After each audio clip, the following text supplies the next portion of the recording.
Welcome to Get the F to Sleep. Tonight, we'll be reading from Sailing Directions for the Principal Ports of the East Coast of the United States, published in 1882. This book includes precise navigation details, depths, buoys, and warnings, most of which are no longer relevant, but we'll read them anyway in great detail until you fall asleep or drift out to sea in your mind. Let's begin. Principal ports on the East Coast of the United States of America, Chapter 1. Passamaquoddy Bay to Newport Harbor. Variation in 1882. Maine, the largest of the New England states and the most easterly of the United States of America, is about 250 miles in length from north to south and 190 in breadth from east to west, including an area of about 30,000 square miles. Along the coast, from 10 to 20 miles inland, there are some small and marshy plains. Mount Desert Island may be seen from seaward, a distance of 50 or 60 miles. The population of the state of Maine in 1880 was 648,545. Climate. The winters in the state of Maine are long and severe, but free from those frequent changes that prove so deleterious to health in the states farther south. The summers are short, scarcely lasting 4 months. The northeast winds from the Atlantic in the spring and early summer, charged with fog and chilliness, are among the most unpleasant and unhealthy features of the climate in this state.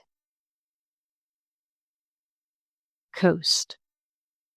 The seaboard of the state of Maine is indented by numerous bays and inlets, with several outlying islands, rocks, and shoals, and nearly all the rivers are navigable for ships from 12 to 50 miles from the sea. Banks in the Gulf of Maine. Jeffrey Bank, the shoalest water over which is 37 fathoms, is 11 miles long in an east-northeast and west-southwest direction. The east and west extremes bear respectively south-southeast, distant 25 and south 26 miles from Matinicus Rock lighthouses, the center of the bank bearing southwest, distant 38 miles from Mount Desert Rock Lighthouse. The shoalest water lies near the western extremity. Platte Bank, with 29 fathoms over a bottom of coarse sand and broken shells, is 9 miles long in an east by south and west by north direction, and 4 miles broad. The eastern extremity is in latitude 43 degrees 7 north, longitude 69 degrees 30 west. Jeffrey Ledge, not to be confounded with Jeffrey Bank, alluded to above, is an extensive shoal lying off the coasts of Maine, New Hampshire, and Massachusetts, being 40 miles long in a northeast and southwest direction, with 18 to 40 fathoms water over it. The bottom is composed of gray, red, and black sand, red gravel, black pebbles, and mud. The southwest extremity bears east by south, 1/2 south distant 4 miles from Cape Ann, Thatcher's Island, lighthouses, and the northwest extremity, southeast distant 25 miles from Cape Elizabeth, lighthouses. A vessel steering for Cape Ann from Cape Sable will cross Jeffrey Ledge in latitude 42 degrees 39 north, longitude 70 degrees 25 west. And when the bottom changes to gray or dark mud, she will be westward of the ledge. In Cape Ann, Thatcher Island, lighthouses should bear west-north distant 4.5 miles. Cash's Ledge lies on the course between Cape Sable and Cape Ann, and between the depths of 25 fathoms, 16 miles long in a north by east and south by west direction. The shoalest part is a flat white rock with 4 fathoms least water over it, named Ammon's Rock, situated about 5 miles from the southwest extreme of the ledge. Ammon's Rock lies in latitude 40 degrees 56 north, longitude 68 degrees 51.5 west, and bears south by west 51 miles from Matinicus Rock Lighthouse and 78 miles from Cape Ann lighthouses. A rock with 5 fathoms over it is situated 4 miles southwestward from Ammon's Rock. Phippines Ledge with 39 fathoms. Gravel, sand, and broken shells has a diameter of 5 miles and is situated 15 miles westward of Cash's Ledge, the center bearing east, south, distant 58 miles from Cape Ann lighthouses, and northeast the same distance from Cape Cod lighthouse. George Bank, sometimes named Stellwagen's Shoal Ground, within the depth of 20 fathoms, is 70 miles long in a northeast and southwest direction, with a maximum breadth of 40 miles. It is situated between the parallels of 41 and 42 degrees north, and between the meridians of 67 degrees and 68 degrees west, and 70 to 120 miles eastward from the nearest part of Nantucket Island and Cape Cod Peninsula. There are several shoals on this bank with less than 12 fathoms water over them. George Shoal, or the Georges, is the most dangerous shoal on George Bank, having only 12 feet water over its shoalest part. George Shoal, within the depth of 8 fathoms, is 15 miles long in a north by west and south by east direction, and 3 miles broad.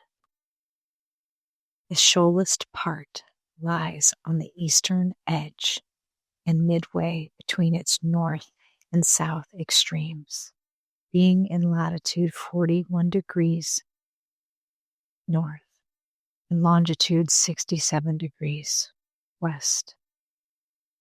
Another shoal with 13 feet water lies north by west 6 miles from this last position in the north extreme of George Shoal, with a depth of 4.5 fathoms over it, is situated bearing east, distant 100 miles from Cape Cod Lighthouse. The south extremity of George Shoal, with a depth of 8 fathoms, lies in latitude 41 degrees 34 north, in longitude 67 degrees 37 west. Cultivator Shoal, the next in importance, has 3 fathoms water over it and lies west north, distant 20 miles from the shoalest part of George Bank, and southeast 88 miles distant from Cape Cod Lighthouse. Directions for passing George Bank. Wishing to pass northwest of George Bank and between it and Nantucket Shoals, with Cape Sable Lighthouse bearing north, distant 10 miles, steer south 60 degrees west, true west, passing 26 miles northward of the shoalest part of George Shoal in 100 to 110 fathoms, blue mud, and 23 miles northward of Cultivator Shoal in 90 to 100 fathoms, dark mud and gravel alternating with blue mud and sand. When in latitude 41 degrees 49 north, in longitude 68 degrees 48 west, with a depth of 48 fathoms, green mud, the course should be altered to south 18 degrees west, passing 30 miles west of Cultivator Shoal in 70 to 80 fathoms over green mud and fine sand, which depth will continue until in latitude 41 degrees 22 north, when the depth will diminish 41 fathoms over coarse gray sand and broken shells, being found in latitude 41 degrees 13 north, longitude 69 degrees 0 west. Southward of this position, the soundings will vary from 30 to 40 fathoms.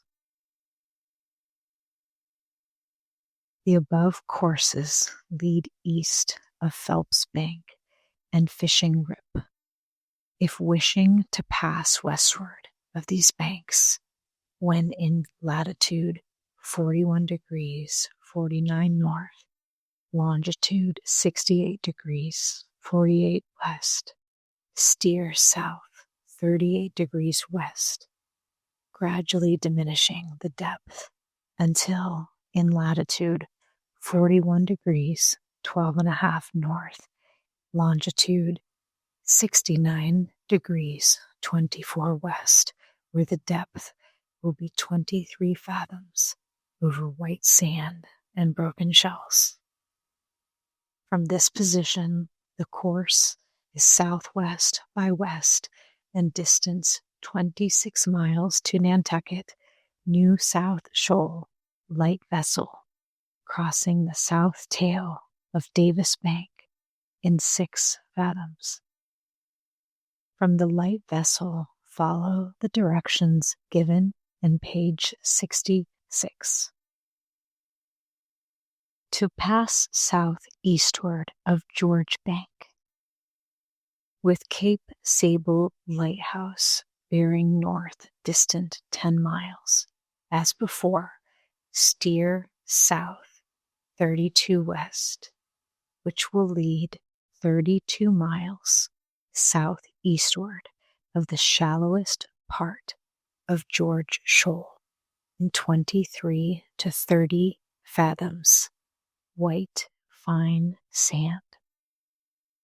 When in latitude 41 degrees 18 west, longitude 67 degrees 11 west, with a depth of about 25 fathoms, fine white sand, the course should be altered to south 68 degrees west, carrying from 25 to 39 fathoms over bottoms of fine white sand, pebbles, and white sand and fine dark sand and gravel until latitude 40 degrees 40 north, longitude 69 degrees 19 west, whence follow the directions given in page 65 for passing east of Nantucket Shoals. If on the above courses there are no shells, it indicates that the vessel is sufficiently far to the southward and eastward to avoid George Shoal and the strong tides which exist in its vicinity. In passing northwestward of George Bank, do not shoal to less than 75 fathoms, blue mud, which will lead well northward of George Bank. Tidal streams. It is high water, full and change at George Shoal at 10 hours 30 minutes approximate, the mean rise and fall being about 7 feet. As a general rule, between Nantucket Shoals and Cape Sable, the ebb or southerly stream runs to the southward during the first 4.5 hours, and the flood or northerly stream from the 6th to the 11th hour following the moon's superior and inferior meridian passages. The average velocity of each stream is 1 knot per hour, being greater in the shallow and less in the deep water. The times of turning of the flood or northerly and ebb streams correspond with the times of high and low water, respectively, at Boston and Portland. Westward of George Bank, the stream turns half an hour later, and eastward of the same, half an hour earlier. Between George Bank and Nantucket Shoals, the flood stream commences at 5 hours 37 minutes, after the time of the moon's meridian passage, running for the first 1.5 hours in a northwest direction with a velocity of 1 knot per hour.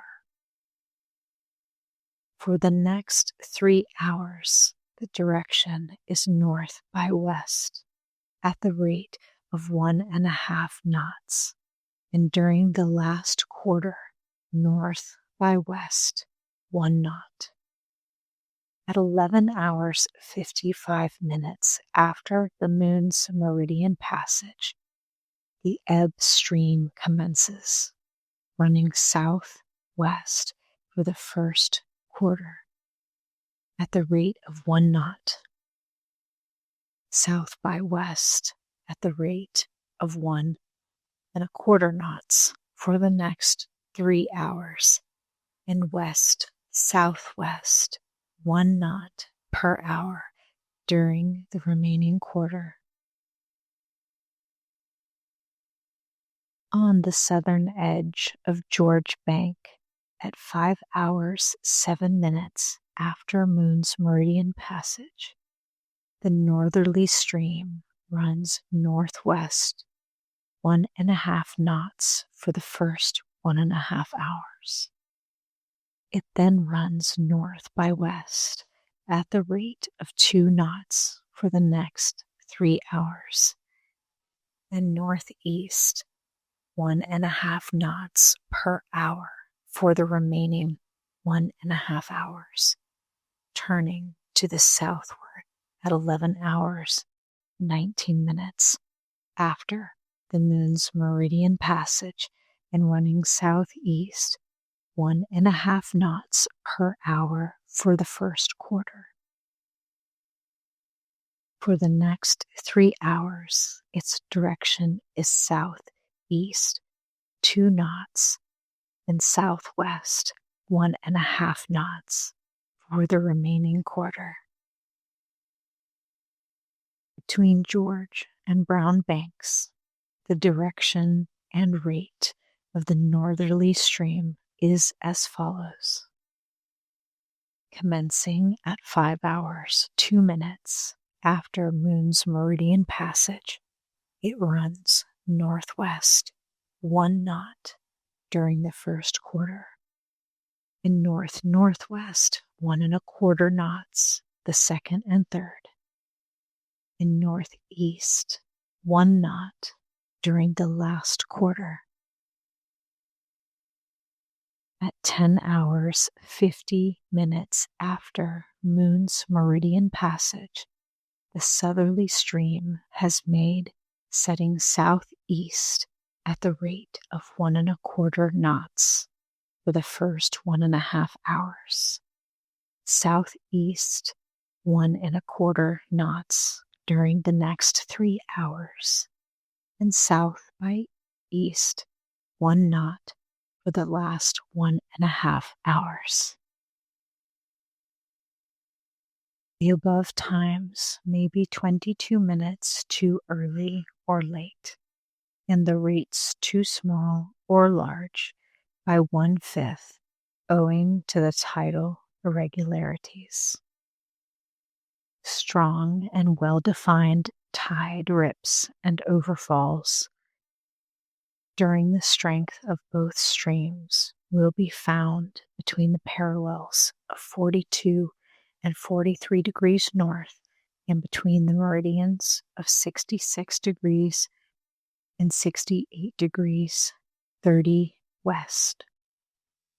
These occur in extensive patches of 20 to 40 miles long by at least 10 in breadth, looking very much like shoal breakers.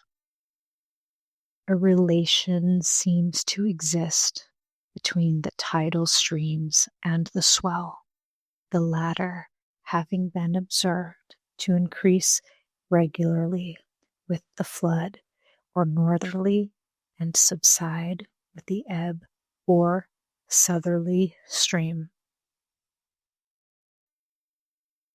Passamaquoddy Bay is an extensive inlet about 10 miles deep, common to New Brunswick and the state of Maine. On the western side of the bay is the River St. Croix, being the natural boundary between British America and United States territory. The bay, which is never closed by ice, affords good shelter with a sufficient depth of water for ships of the heaviest burthen, whilst its waters abound with fish, comprising herring, cod, and mackerel. Across the entrance of the bay, about 10 miles wide, are numerous islands, rocks, and shoals, between which are 3 channels: the southern, the middle or ship channel, and the northern, known as Letite Passage. The first, barely a cable wide across the Narrows, is that between Campobello Island and the mainland to the southwest. The ship channel lies between Campobello and Deer Islands, and though the most circuitous is the broadest, deepest, and best, whilst Letite Passage between McMaster Island and the New Brunswick shore is narrow and dangerous, being only available with local knowledge and during slack tide. Campobello Island, nearly 8 miles in length, is for the most part in a state of cultivation and has several good harbors, especially that of Duluth on its northwest shore. The island is only a cable distant from the town of Lubeck, which stands on a small tongue of land in the state of Maine. And by referring to the chart, it will be seen that this channel is only available at a certain time of tide to suit a vessel's draught, and as at all times local knowledge must be indispensable, a detailed description of its dangers is unnecessary.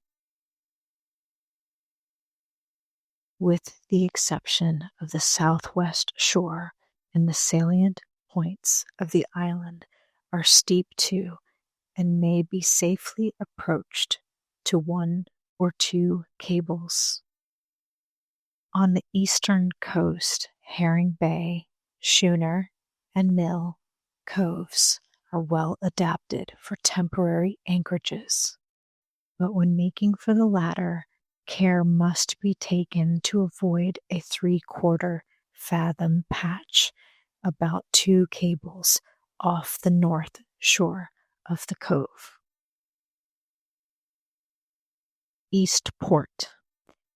The summer anchorage of Eastport is known as Friar Road and is situated between Campobello Island and Moose Island, on the southeast side of which stands the town of Eastport.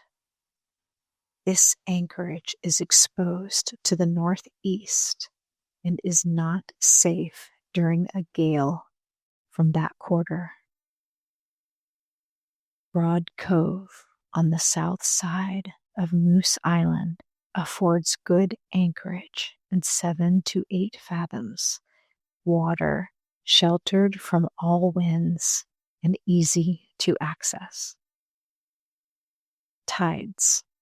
It is high water, full and change at Eastport at 11 hours 8 minutes. Springs rise 19 feet. Neaps 16 feet. Directions. Vessels bound to Eastport should proceed through the channel between Campobello and Deer Islands on approaching this channel from the East Quoddy Head.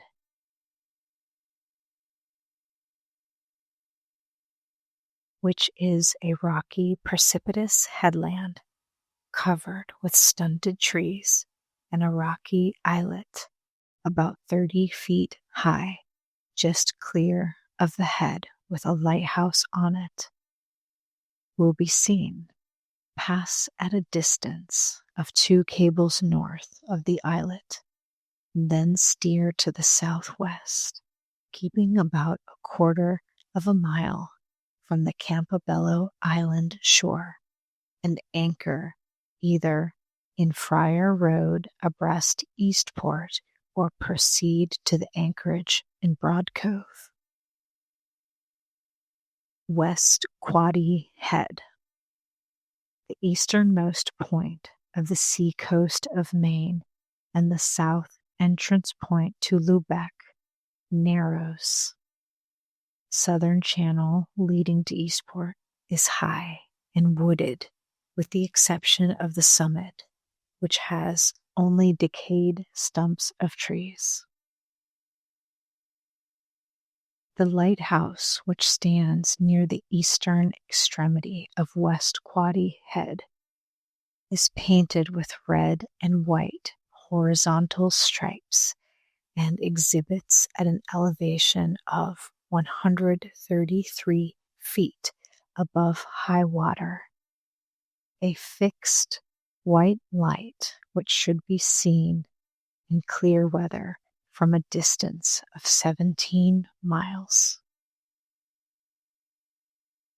At a distance of 80 feet southwest from the lighthouse stand 2 fog signal lighthouses, from which during foggy weather a steam whistle is sounded for 8 seconds at intervals of 52 seconds.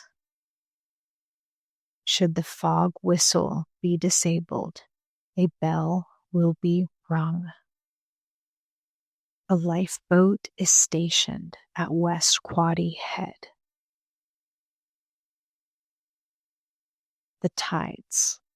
It is high water, full and change at West Quoddy Head at 11 hours 12 minutes. Springs rise 21 feet, neaps 17 feet. Sail Rock, situated about a quarter of a mile south-southeast from West Quoddy Head Lighthouse, has 2 small rocks on its east side with a reef of sunken rocks between. Eastward of these rocks there is a heavy race, and when passing this locality it would be advisable not to approach Sail Rock nearer than 3/4 of a mile. Little River Harbor, situated 14 miles southwest by west from West Quoddy Head, extends about 1.5 miles in a northwest by west direction and is frequently resorted to as a harbor of refuge. Eastern nubble and north entrance point of the harbor is high, precipitous, and rocky, with a few trees on it. Little River Head, the south entrance point, is moderately high, having the south and east sides large white patches painted on the rocks just below the tops of the cliffs. Little River Island, in the middle of the entrance, is small and rocky, with a thick growth of stunted fir on top. There are white patches painted on the rocks of Little River Island. The main channel leading into Little River Harbor lies between this island and eastern nubble and the western channel, which has only 8 feet water between the island and Little River Head. The best anchorage in Little River Harbor is 4 or 5 fathoms, stiff mud abreast the town of Cutler, just above Ackley's Point. On the northwest side of Little River Island stands a lighthouse painted white, from which is exhibited at an elevation of 40 feet above high water. A fixed white light, varied by a flash every minute and a half. This light should be visible in clear weather from a distance of 11 miles. During foggy weather, a bell is sounded at intervals of 30 seconds. Machias Bay, situated 5 miles west by south from Little River Head, is 6 miles long and 2.5 to 4 miles wide, receiving on the northwest side the waters of Machias River. The town of Machiasport is situated on the western bank of the river and 4 miles below the city of Machias, which has a large lumber trade and some shipbuilding establishments. Only 15 feet can be carried at mean low water to Machiasport, but good sheltered anchorage in 3 to 6 fathoms. Only 15 feet can be carried at mean low water to Machiasport, but good sheltered anchorage in 3 to 6 fathoms may be obtained in Bucks Harbor on the west shore of the bay and about 4 miles northward of Libby Islands.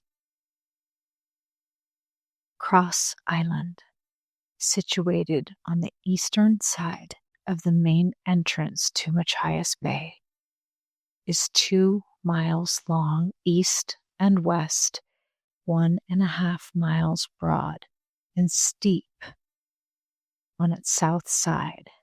From its southwest end, a reef, Cross Island Ledge, extends nearly 1.25 miles in a westerly direction.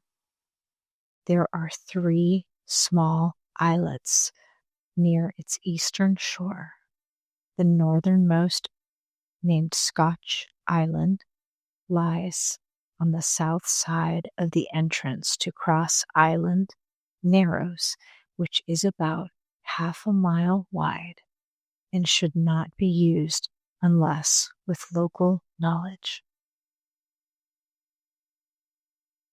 Libby Islands are 2 rocky islands on the western side of the main entrance to Machias Bay at 2 miles west-southwest from Cross Island, lying northeast and southwest from each other. These islands are nearly joined by reefs at low water. On the southwestern Libby Island stands a gray tower, 35 feet high, which exhibits from an elevation of 52 feet above high water a fixed white light visible 12 miles. During foggy weather, a bell is sounded 6 times every minute. Avery Rock. This lighthouse stands upon the rock of that name, situated in the northern part of Machias Bay and near the entrance to Machias River.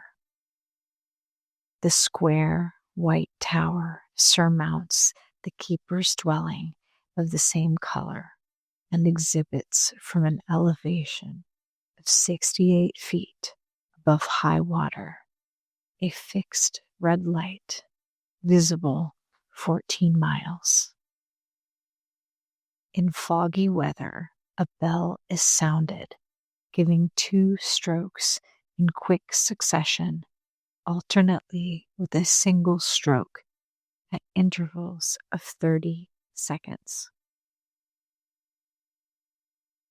Dangers and main channel, Cross Island Ledge or Southwest Ledge, which extends from the southwest extreme of Cross Island, is marked by a red can buoy in 7 fathoms. The greater portion of this ledge dries at half ebb. Stone Island Ledge, dry at low water, is a detached rock lying 1¼ cables from the south extreme of Stone Island, which has erected upon it a black cage beacon.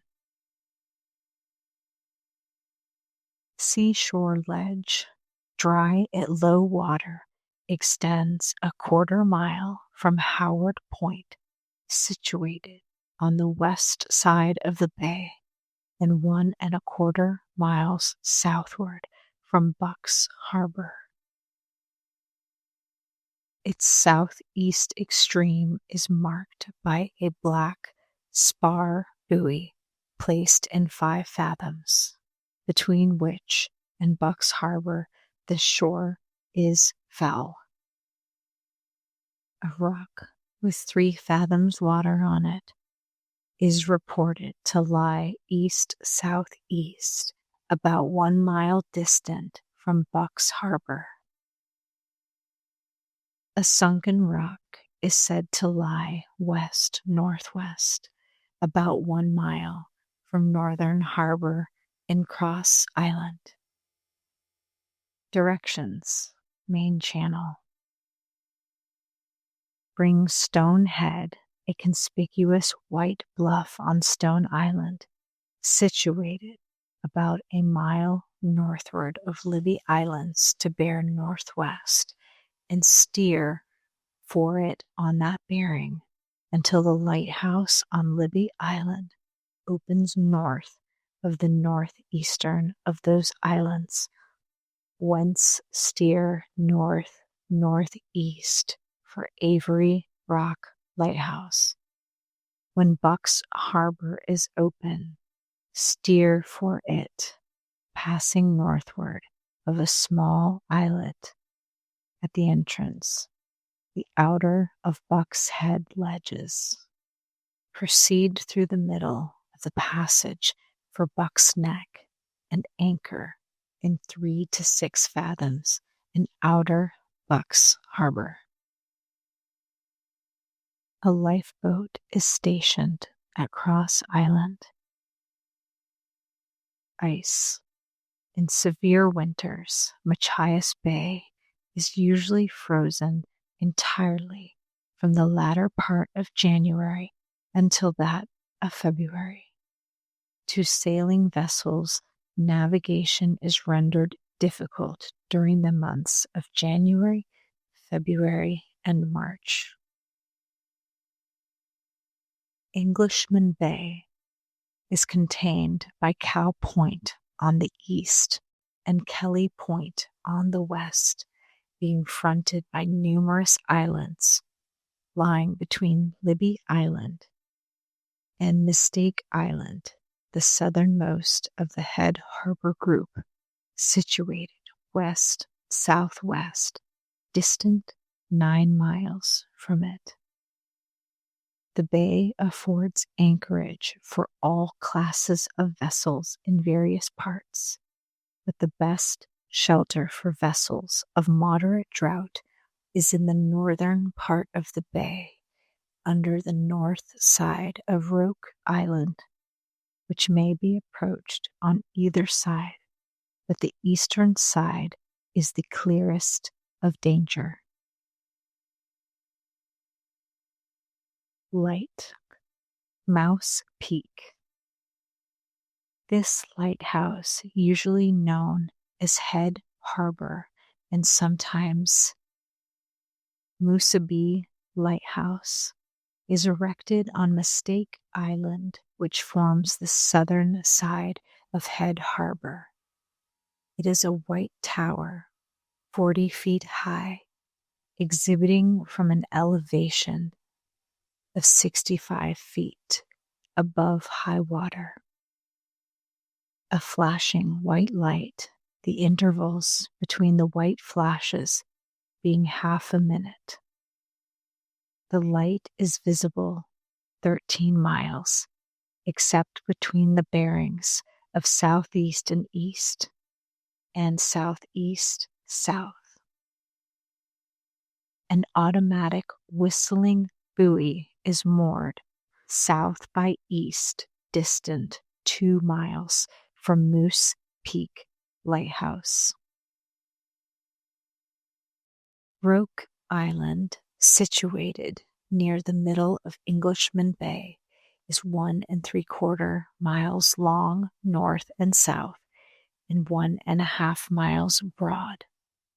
The northeast point of this island is a high wooded hill terminating in a rocky bluff named Great Head, a prominent landmark for vessels entering Englishman Bay from the eastward.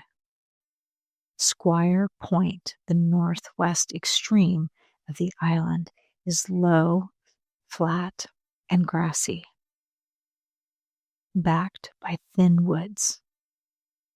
From this point, a ledge dry at low water named Squire Point Ledge extends 1/4 mile in an easterly direction. This is the only danger in the eastern passage from seaward. In the western approach are the following. Eastern ledges are 2 rocks 1.5 cables apart, the eastern of which is dry at low water and bears east by south, distant 1 mile from Mark Island. Parker Bar, with very little water over it, extends west-southwest 1/4 mile from the shore, a short distance northward of Parker Head, the southwest extreme of Roque Island. Directions east of Roque Island. Having made Libby Islands, steer to pass midway between Scabby and the Brothers Islands. Thence northwest, which will lead in mid-channel to the anchorage under the north shore of Roque Island. West of Roque Island, pass either side of the Whistling Buoy, moored southward of Mistake Island and giving the east shore of Head Harbor Island a fair berth. Steer for the east extreme of Mark Island, bearing north-northwest until within the distance of 4 cables. From this position, steer northeast until Parker Head, whence haul to the westward to avoid Parker Bar and procure the assistance of a pilot. Ice. Englishman Bay in ordinary winters is difficult to navigate between the 1st of January and the 1st of March, and in severe winters between the months of December and April. Tides. It is high water, full and change in Englishman Bay at 11 hours 15 minutes approximately, the mean rise and fall being 13 feet.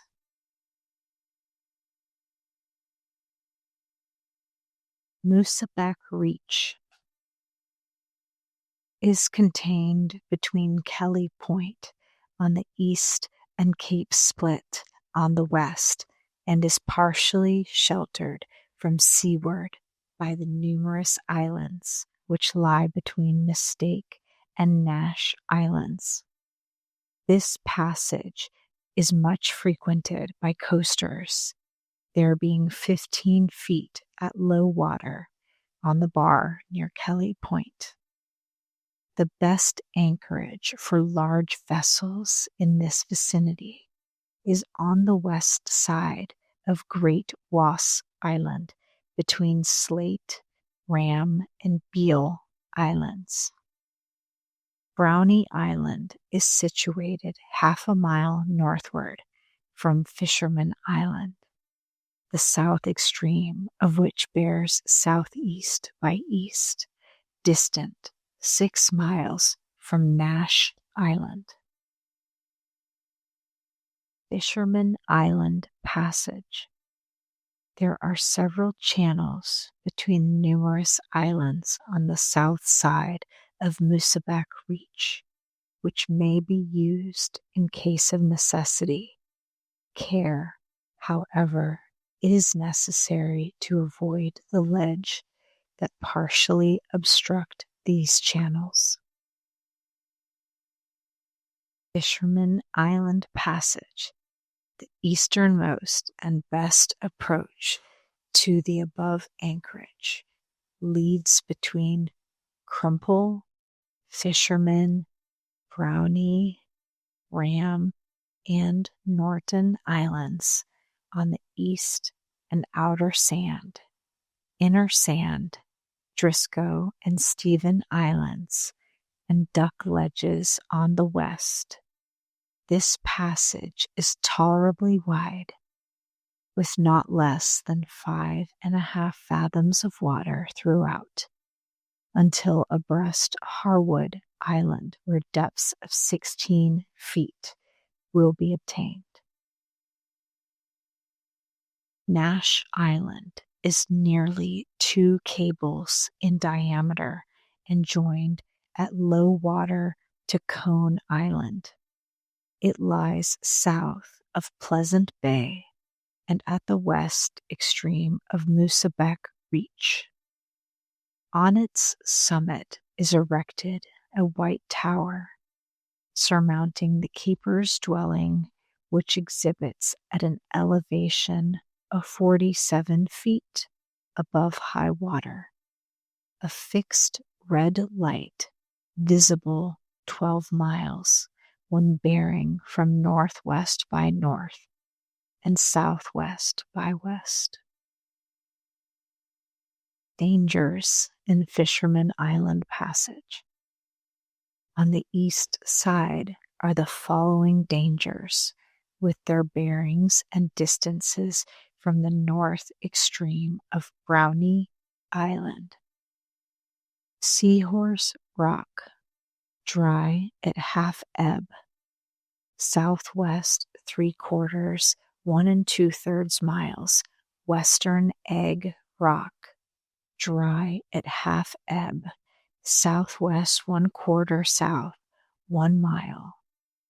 Brownie Island Ledges, north by west, 1/4 west, half a mile. Old Bachelor, above high water, north by east, 3/4 of a mile. On the west side of the passage are the following dangers, with their bearings and distances from the north extreme of Brownie Island. Stanley Ledge, just above high water, west half north, 2 miles. Corn Ledge, with 9 feet water on it, in northwest by west, 1 1/3 miles. A lifeboat is stationed at Brownie Island. Ice. Moosaback Reach is rarely closed to navigation by ice, but in the severe winter of 1874 to 1875, the movements of sailing vessels were rendered dangerous between the 28th of January and the 21st of March. tides. It is high water, full and change at Jonesport in the eastern part of Moosabec Reach at 10 hours, 58 minutes. Springs rise 12.5 feet. Neaps 11.75 feet. Cape Split Harbor, situated northeast 3/4 north, distant 2 miles from Nash Island Lighthouse and 1/2 mile eastward from Cape Split, affords safe anchorage for vessels of heavy draught with all but southwest winds, and small vessels may moor northwest and southeast in not less than 3 fathoms in Tabit Cove, situated on the east side of the harbor and sheltered from all winds. Directions: Cone Island Passage.